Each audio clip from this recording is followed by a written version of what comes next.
Hey, ho. Well, hello there. It's Gary Lucas back in the saddle here in the West Village. And we had a wonderful trip visiting a friend of ours out in darkest Long Island. This was the first time in 6 months I'd been out of the city. And what a pleasure it was to get out of here. I mean, out of this stifling atmosphere. I could use a more colorful witticism here, courtesy of an Argentinian friend of mine. But I don't want to be vulgar. Anyway, yes, we love New York, as the song goes. But there's also another song, How Can I Miss You If You Won't Go Away, or If I Don't Go Away. This can apply to city as well as interpersonal relations. And suffice to say, it did us a world of good, Caroline and I, and we felt really happy.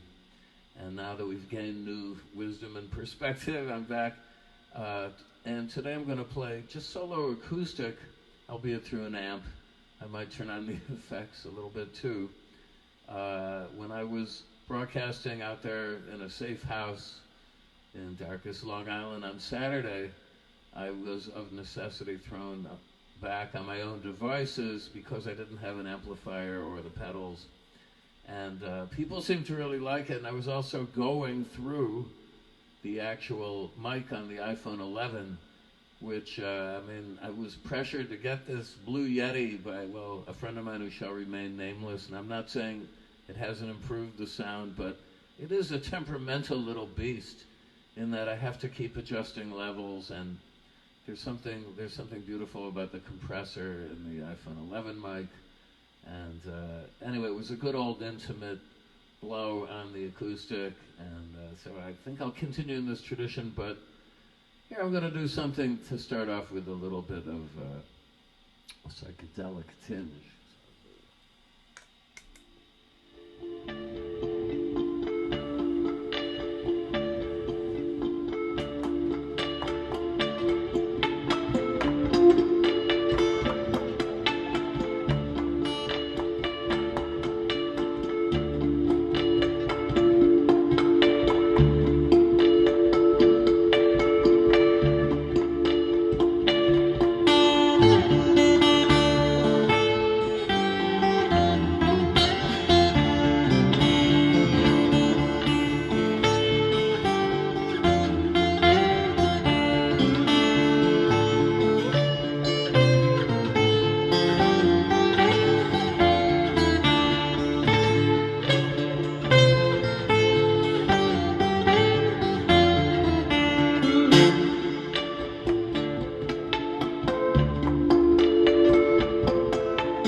Okay, that's an old Jewish folk song. Hine matov u'manayim. How good it is to dwell in this house. Bless this house. This house of mine I've lived in. I moved in here in 1977. So what is that? That's about 43 years now. And they still haven't been able to force us out. We have a crazy neighbor on the other side of our wall who was very disturbed by Lulu's barking when we got Lulu. And tried to gang up on us, but we beat it back legally.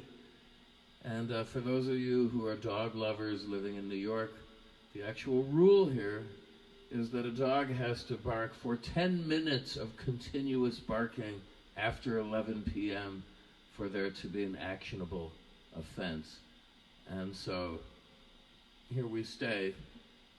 But let's say it was a challenging period. It cost us money and legal fees hiring a lawyer to look all this stuff up and to argue with the co-op board. But no, they couldn't. They can't push me out. I'm not going until I'm good and ready to go. And so welcome to our home. And I'm sitting in the actual historic spot where I wrote most of my great music that you know and love, such as the music with Jeff Buckley, and rehearsed all of that Beefheart music and so on and so forth. Since 1977, I moved to New York. I think it was May 1977 with my first wife, Ling. And we only found this place because we had friends living nearby and we wanted to be near them. And in those days, you had to get up really early in the morning on a Wednesday before 7 to get the first edition of the Village Voice, where one would scan the real estate listings in the back. And I saw a thing for a one-bedroom apartment, a rental. We ran over here, I guess, by 8, and we got first dibs on it. And it was at the then staggering sum to me in 1977 of $495 a month. And I was like, gee, I don't know how we're going to swing this. Because I had no visible means of support at that time, albeit I wrote a couple of reviews for a Circus magazine. God, where are they? For a guy named Bob Rudnick. What happened to him? He used to have a radio show on WFMU with his partner Dennis Frawley. And I don't know, I think it was for $25 for the review. I didn't even get that money. I think he scammed it. And but somehow or other, I was able to swing it. I know I got a lot of freelance work at CBS Records, courtesy of my old friend Susan Blond. And maybe she's tuning in, I don't know, she's on Facebook. But I was up there visiting her in her office at Black Rock, which is the otherwise known as the Death Star, the Enno Saarinen designed obelisk of black marble, sort of not unakin to the 2001 monolith, but with offices installed in it, with windows and all, metallic walls that are movable, and anyway, a lively place, a hub of activity in New York. Though they moved the record company out of there shortly after I left in 1990 over to another imposing edifice on 57th Street and Fifth Avenue. But that's another story. So anyway, I was up there, and I knew Susan from the Rock Writers of the World convention, which I recently posted something about, of having a renaissance of trawling through old articles that I wrote and tapes that I got in my collection, trying to digitize everything. Now the rock writing, most of it, there's some more still to come that I'm trying to gather. That's on my website. That's where you should go to look at it. I've posted some pieces, and then some of you guys were griping that you couldn't read this Jeff Beck, the review of the Beck Bogart and Appice album. Well, it wasn't my scan, Arthur Levy. Take that. The scan is perfectly fine, and if you go to GaryLucas.com, just go to a new section called Early Rock Writings, and you can enlarge, you wouldn't even need to enlarge it, a pristine copy of the reviews. So we did it at 300 DPI, folks, which is a very good high-res scan, as they say. And, well, anyway, so there's some other tapes. Go to SoundCloud. I just dug up a tape of a band I had in Taipei, Taiwan, for a couple of years called the Obegon Band, which is Taiwanese for the bullshit band. Well, basically, people say Obegon a lot in Taiwanese, meaning you lie or bullshit. You know, it's like a very popular expletive.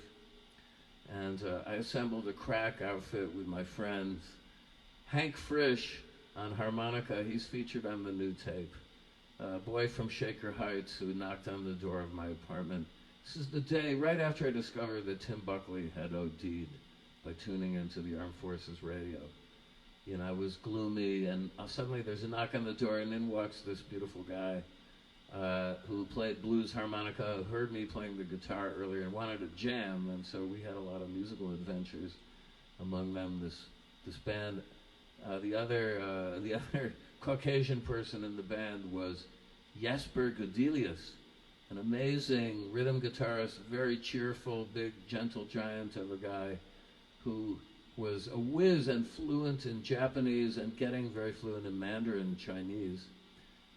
He was being groomed to take over his father's industrial strength organization based in Japan when he got of age, and they thought it would be useful for him to learn these languages. But he basically liked to have fun and play the guitar, so we formed this band with two Taiwanese guys, Peter Ang and Aldo Tsang on bass and drums respectively, and thus the Obegon Band was born. We're basically a covers band. I didn't really attempt to start writing my own material until the mid-90s. I was a latecomer. I mean, I wrote a few pieces, but not real songs or anything. But I think we had a very interesting repertoire. Everything from Diana Ross's Love Hangover, especially the extended double-time coda, to Freddie King's The Stumble, and all points in between. So check out that tape. It's not bad quality, actually. I was hearing it last night, about 1 in the morning. So I didn't write down the list of my pandemic patrons. It'll have to be for the next show, but thanks everybody who pitched in. I really appreciate it. We've been doing a brisk business with the download for sale of my arrangement of the Rolling Stones' She's a Rainbow on acoustic guitar. And if anybody sends me a minimum of $20 today, if you don't have this already, I will personally transfer you a WAV file of this track. And it ties in with a new review I wrote for the Please Kill Me folks at pleasekillme.com. It's a very great and hip site for writings about music, contemporary and otherwise. And I have a piece in there last week that went up on the death of Brian Jones. There's a beautiful new documentary called Rolling Stone, right? The Brian Jones story, or something like that, directed by Danny Garcia. And thanks Danny and Ann Leeton and Mike Schnapp for posting it today on their page on Facebook. You really should see this doc. I'm told there was another one on the Smithsonian Channel. It's a Brian Jones fiesta, man. I mean, he's everywhere. His spirit hovers high over us, as well it should, because he was really one heck of a creative guy, and a style council exponent, and a dandy par excellence, my kind of guy. So I'm even looking right now at, I have a picture sleeve single here, I'll get it off the wall, if they don't all fall down. Here is the original, oops, falling apart, but I'm gonna pin it back together. Here's the original picture sleeve of the 45, the US 45 on London Records of Have You Seen Your Mother Baby, standing in the shadows with a beautiful fisheye lens of featuring Brian in a pink pinstripe suit. And the back is the infamous Rolling Stones in drag shot, which is, well, they were kind of trendsetters there. I mean, I think it was actually probably an inspiration for the Mothers for their subsequent album, We're Only in It for the Money, which originally had them on the cover all, it was the inside cover, all in drag, with Frank looking particularly fetching, but the cover was a parody of Sgt. Pepper, and due to potential lawsuits, they had to make the outside cover the interior cover, and thus it went. But all right, well, you can see I love the Stones, and I'm gonna do a version now, not of the Stones, but of a piece by Dvorak, his Largo from the Ninth Symphony, from the New World Symphony, and this is prompted because I have a fine guitar student, Eric Levine, who wanted to teach me my arrangement, wanted me to teach him my arrangement. I taught myself this, so anyway, I hope he got it to his satisfaction. We pitched it up a little bit because I've been playing it in a low detuned C tuning, and the strings don't really hold the pitch that well, but here we go. I'm sure you will recognize this.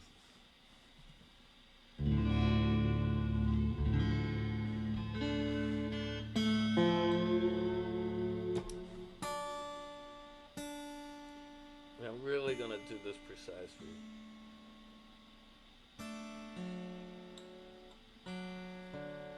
Never say I never wanted to tune out.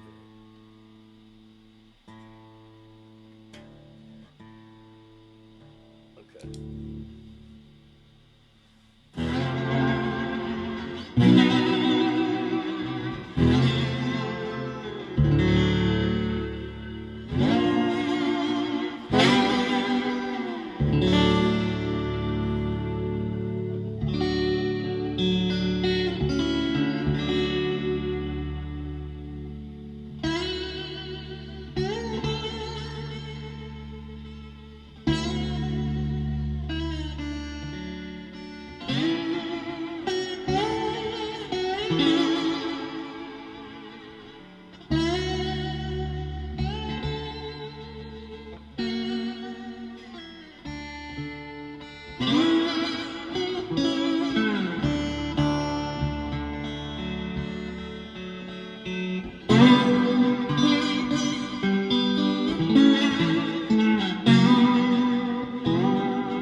that be available on an album called Gary Lucas Plays Bohemian Classics, which you can download from The Orchard. It's one of the, I have about 18 albums up with these digital distributor. It's on the Rare Lumiere label. It originally came out on vinyl on Faust Records, and if you go to GaryLucas.com, they may still have, talk to Tanya, my webmaster, she may have a couple of vinyl copies left. But it's really among my best work, I think, and Eric, my guitar student, is urging me to relearn all this music that was meant to be played once. I didn't really anticipate a lot of concerts based on this record, but I did tackle all four movements of the New World Symphony on it, and I played it on steel guitar, the other three, other than this movement, Largo. And so he's hell-bent on me teaching him the other movements, so I have to get all that music back under my fingers. And I'm involved in all sorts of things. Things are exploding all around me. I have a young singing protege who I'm very excited about working with. We're going to go in the studio soon, with masks, of course. And there's some actual live gigs on the horizon. Keep your fingers crossed. That would entail me crossing an ocean, which would be a wonderful thing indeed. And anyway, until that time, I'll be here. Well, I'll be playing for you Tuesday, Thursday, and Saturdays without fail forever, wherever I am, if I possibly can. You know, time depending, because I love doing it. It's really something I probably should have started doing a long time ago. But anyway, thanks very much for tuning in today. And tune in again on Thursday, and I might go back full electric for you. I was going to play at the Window, the original location that I had forever for the first 30 or so of these live concerts, but there's so much construction going on over there. Let me see. It's pretty noisy. Yeah, they're out there. If I open the window, I also get a blast of sawdust and other pollutants. Well, okay, anyway, thanks for tuning in. I love you guys. Big hugs. And please visit the virtual tip jar.